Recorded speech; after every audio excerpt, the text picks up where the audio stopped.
having correct uses,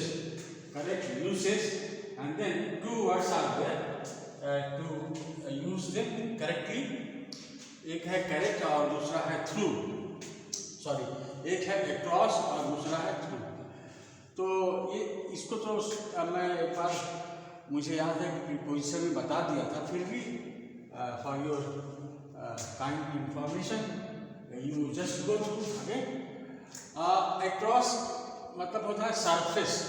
जहाँ surface होता है वहाँ अक्रॉस का प्रयोग होता है. सरफेस होता है, सरफेस मतलब होता है लंबाई में चौड़ाई.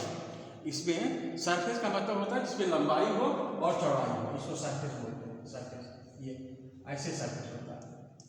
अच्छा, तो जहाँ सरफेस होता है, अगर सरफेस मूवमेंट होता है तो उसको हम बोलते हैं अक्रॉस. जैसे ही walk across the road, he walk across the road.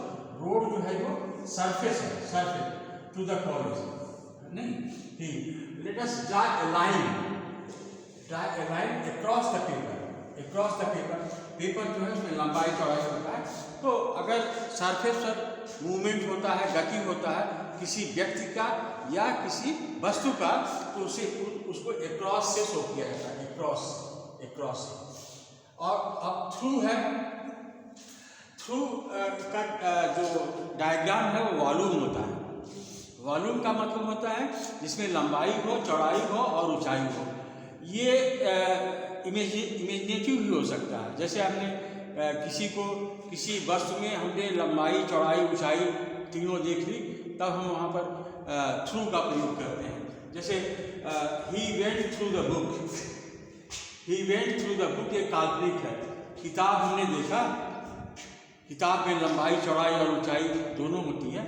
और एक पेज से लास्ट पेज तक जब पढ़ गए तो उसको बोलते हैं he went through the book. He went through the, पूरी किताब पढ़ गया. तो यहाँ देखिए प्रीपोजिशन का प्रयोग बहुत समझ के करना चाहिए. यही समझना चाहिए कि थ्रू का प्रयोग वॉल्यूम में होता है और ये पेनिट्रेट करता है.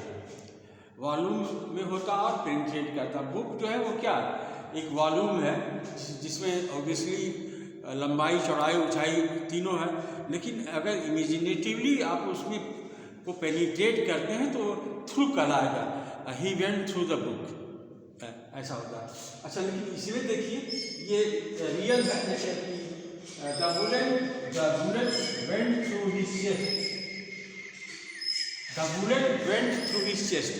तो चेस्ट जो है उसको वॉल्यूम समझा गया और बुलेट वेंट थ्रू.